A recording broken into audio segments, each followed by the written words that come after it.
గత వైభవం cinema hero heroine Dushyanth and Ashika congratulations. ఈ సినిమా గురించి నేను ఇక్కడికి వచ్చింది.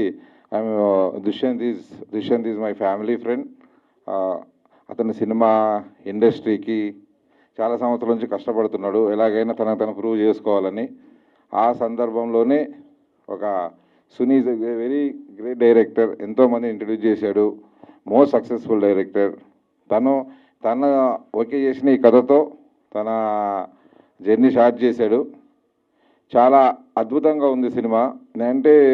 నేను జస్ట్ షాక్ అయ్యే. ఫస్ట్ హాఫ్లో సినిమా రకరకాల డిఫరెంట్ స్క్రీన్ ప్లేలో హీరో ట్రెండ్ దగ్గర డిఫరెంట్ స్క్రీన్ ప్లేలో రకరకాలు వెళ్తూ ఉంటుంది. ఫస్ట్ హాఫ్లో వెళ్తున్నప్పుడు ఒక స్టోరీ వస్తుంది, ఇంకొక స్టోరీ వస్తుంది. సినిమా స్టార్ట్ అయింది సెకండ్ హాఫ్, నేను చాలా షాక్ అయ్యాను.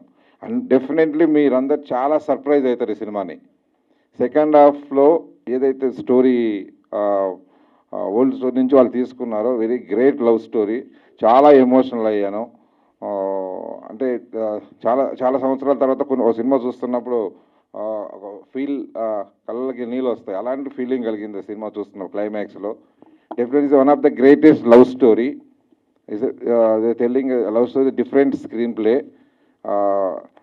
అంటే ఒక కథను, ఒక లవ్ స్టోరీని, ఎమోషనల్ లవ్ స్టోరీ, ఇంత బాండింగ్ లవ్ స్టోరీ జన్మలుగా ఉన్న కథని చెప్పాలన్నప్పుడు ఏ రకంగా స్క్రీన్ ప్లే చేయాలో అంత మంచి స్క్రీన్ ప్లే సినిమాకు దొరికింది. ఈ సినిమా నుంచి ఒక మంచి హీరో, మీకు కన్నడ నుంచి అయినా సరే తెలుగులో తెలుగు చాలా బాగా నేర్చుకున్నాడు. తెలుగులో అయినా కన్నడలో అయినా తను సెటిల్ అవ్వాలి. ఎవరికైనా సరే ఇండస్ట్రీకి వచ్చిన తర్వాత ఎన్ని సంవత్సరాలైనా ఎలా కష్టపడుతున్నాడు, ఎలాగైనా సెటిల్ అవ్వాలని ఉన్నాడు. తనకి he's doing very very great performance సినిమాలో. అలాగే ఆషిక, ఇక్కడ అందరూ ఆషిక గురించి కొత్తగా ఏం చెప్పక్కర్లేదు. ఆమెకందరికి తెలుగు వాళ్ళందరూ ఫ్యాన్స్ అయిపోయారు. చాలా మంచి మంచి సినిమాలు చేస్తుంది. God bless you. చాలా మంచి సినిమాలు, చాలా ద బెస్ట్ ఫ్యూచర్ ఉంది, చాలా పెద్ద రేంజ్కి వెళ్ళడానికి. తన పర్ఫార్మెన్స్ చెప్పక్కర్లేదు. ఇంతకుముందు సినిమాలో చూశాను. ఈ సినిమాలో కూడా షీఈస్ గివెన్ హర్ బెస్ట్ అనమాట. చాలా బెస్ట్ పర్ఫార్మెన్స్ ఇచ్చింది. ఎస్పెషల్లీ సెకండ్ హాఫ్లో ఆ రోల్ నాకు చాలా చాలా బాగా నచ్చింది.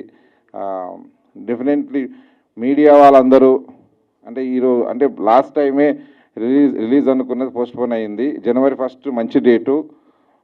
అందరూ యూత్ అంతా ఫ్రీ ఉంటారు. ఈ సినిమాని ఫస్ట్ ఎవరైతే చూస్తారో వాళ్ళు డెఫినెట్ మంచి టాక్ తోటి బయటికి వెళ్తుంది.